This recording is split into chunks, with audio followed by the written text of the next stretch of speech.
Hi, I'm Rachel, and welcome to another edition of History in Your Own Backyard.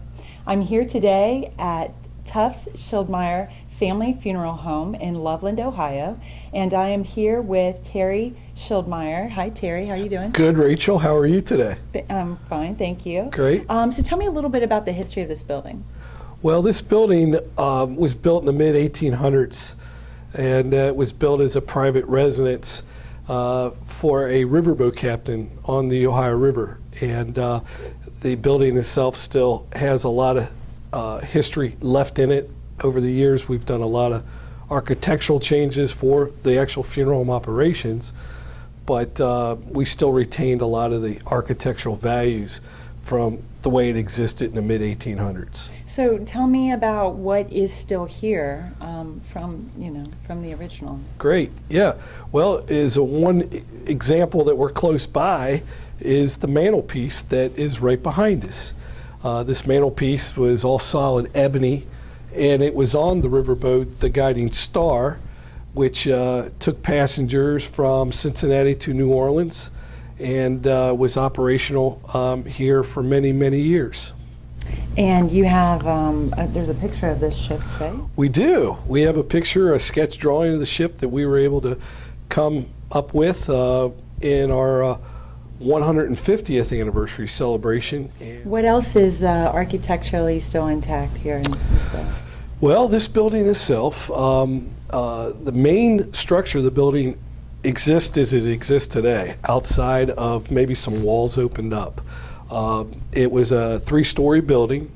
On the very top crown of the building is a widow's walk that is not functional anymore, but has been restored for the value of the building.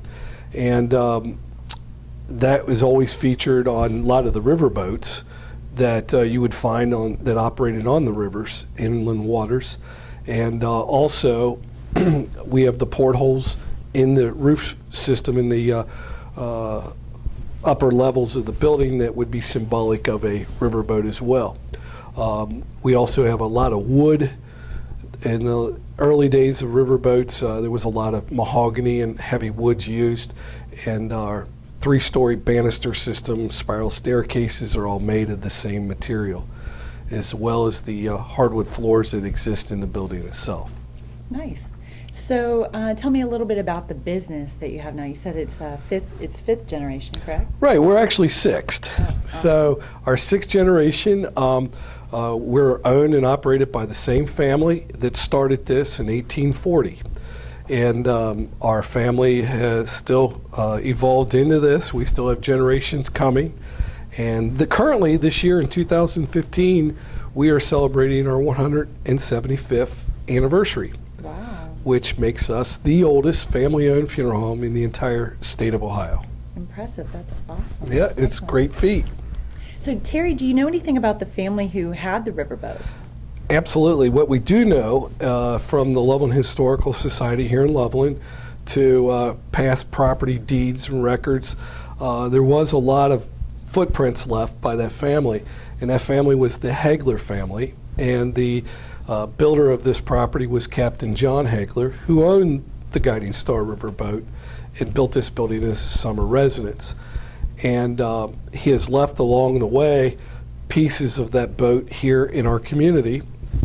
Mantelpiece is an example, as well as mirrors that exist around town that were on that ship, and also a bell that we know of. And that bell is located in the Loveland Fire Memorial currently, and that bell was used by the Little Miami Steam Company, which was no more than the fire bucket brigade when we'd have fires in the community.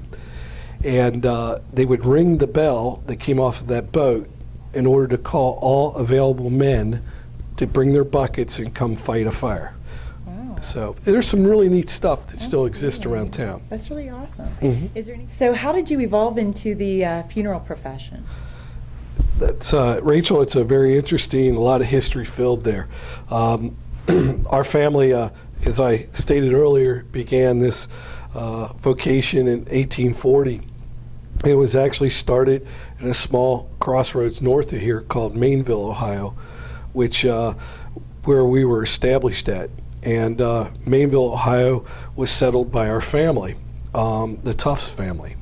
And they had actually fought in Washington's army, and a lot of them were soldiers of his army, generals and things, and were awarded land masses in that part of the country.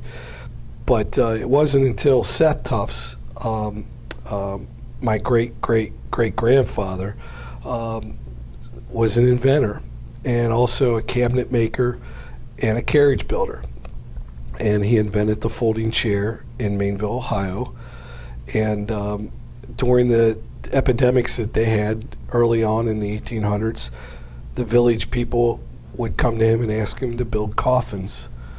And his coffins then were used to help bury the dead in the local cemetery. And those families that needed help, that's where we got into the undertaking. He figured if he built the casket, he might as well go ahead and help the family.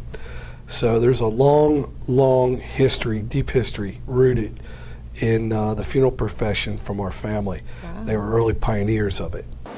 This here is a roll-top desk that was actually invented by Seth Tufts and built by Seth Tufts at originally our furniture manufacturing facility in Maineville. And we've got it here in our operations along with some other furniture that was made by the family as well. But this piece here is kind of one of the kind with the burl wood that was used, and it's still functional with the original dowels and the way it was built. The top still works, and the leather is original leather that was actually put on. And this is all blown in glass. It's seated a little bit. But this particular piece was in a family member's home in Columbus, Ohio.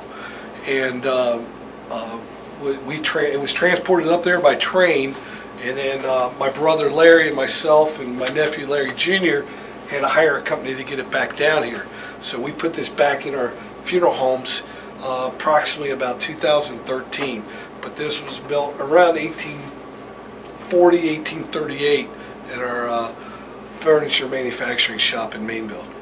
And then how did you end up in this building? In this building, what happened is during the Civil War, a lot of the soldiers were coming back by rail. So in order to be closer to the rail line, and that was our only transportation source here in this town of Loveland, our great-grandfather and his father moved our operations to Loveland. And we had a stables and a carriage shop that we had here in town where we'd operate funerals and also make furniture and do a lot of other things that we built out of that shop. And then they moved to the very first air-conditioned facility at the turn of the century that eventually caught fire, which was on Railroad Avenue, again close to the railroad.